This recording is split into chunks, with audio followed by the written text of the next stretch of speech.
Datuk Ira Osman bin Abdul. Datuk Ketua, soalan yang ketujuh. Ya, sudah. Ya, saya juga difahamkan abang kepada Yang Amat Menteri yang ada dalam Dewan. Terima kasih. Bismillahirrahmanirrahim. Assalamualaikum warahmatullahi wabarakatuh. Terima kasih Datuk Yang Dipertua. Terima kasih juga kepada Yang Berhormat Pendang di atas soalan yang dikemukakan.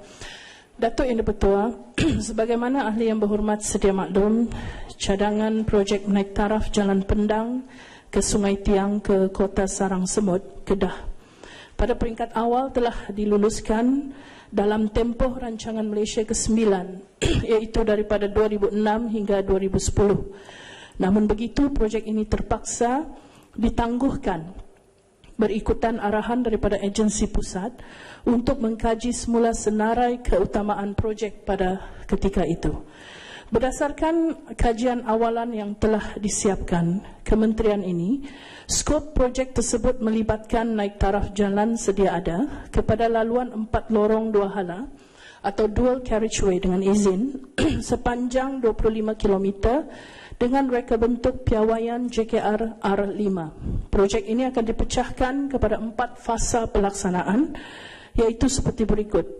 Fasa 1 dari Pekan Pendang ke Kampung Sawah Kecil sejauh 10 km.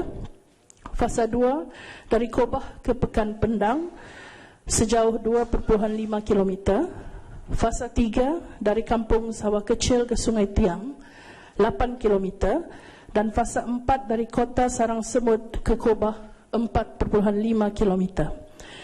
Untuk makluman ahli yang berhormat, projek ini telah dipohon semula dalam rancangan Malaysia ke-10 dan seterusnya dalam rolling plan pertama rancangan Malaysia yang ke-11 2016 hingga 2017, tetapi tidak diluluskan oleh agensi pusat.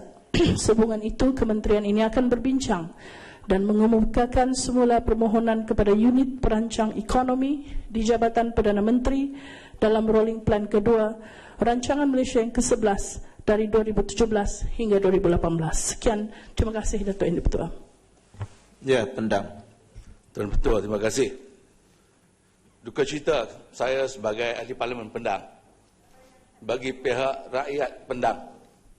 Sebenarnya projek itu pada saya bukan dibatalkan.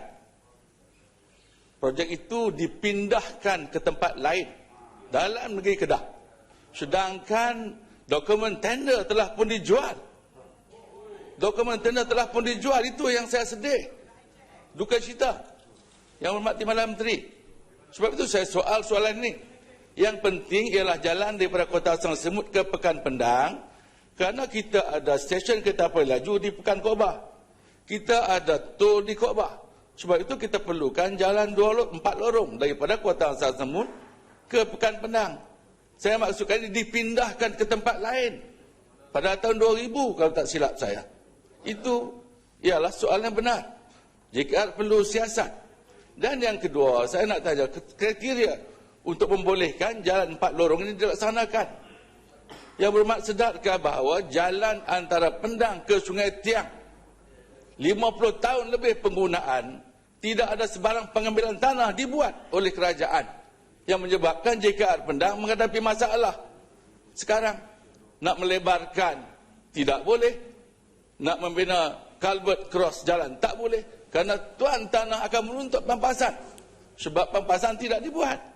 Apakah kerajaan akan bertindak untuk membuat pengambilan tanah jalan antara Pendang hingga ke Sungai Tiang yang berhormat sebut tadi? Ya. Sila Yang Hormat. Terima kasih Yang Berhormat Pendang di atas soalan tambahan. Yang berhormat, sebenarnya saya ingin nyatakan di sini Yang Berhormat, sebenarnya projek ini bukan dibatalkan. Mengenai dakwaan Yang Berhormat ianya dipindahkan, itu kita akan siasat Yang Berhormat tetapi projek ini telah tidak tersenarai dalam projek keutamaan. Dan Yang Berhormat juga perlu saya juga bersetuju dengan Yang Berhormat bahawasanya projek ini perlu dilaksanakan bagi memberikan kemudahan perhubungan kepada penduduk khususnya di Pendang Yang Berhormat, kawasan Yang Berhormat.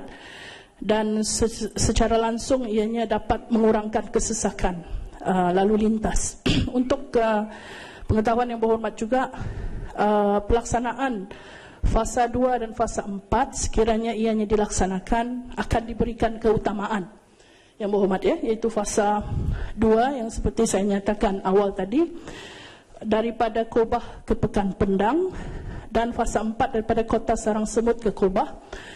Memandangkan jalan sedia ada ini yang berhormat merupakan juga, ya, jalan utama yang menghubungkan Lebuh Raya Utara Selatan ke Pekan Pendang, ya. Dan sudah tentu tarikan pelancong yang wujud di Pendang, iaitu Pasar Kemboja, juga menambahkan aliran trafik, dan kita setuju yang berhormat. Dan seperti yang saya nyatakan awal tadi dalam jawapan saya, insya-Allah kita akan membincangkan dan mengemukakan semula permohonan jalan ini ke unit perancang ekonomi di Jabatan Perdana Menteri di bawah rolling plan yang kedua, Rancangan Malaysia yang ke-11 2017 dan hingga ke-18. Terima kasih Dato' Yang Dipertua.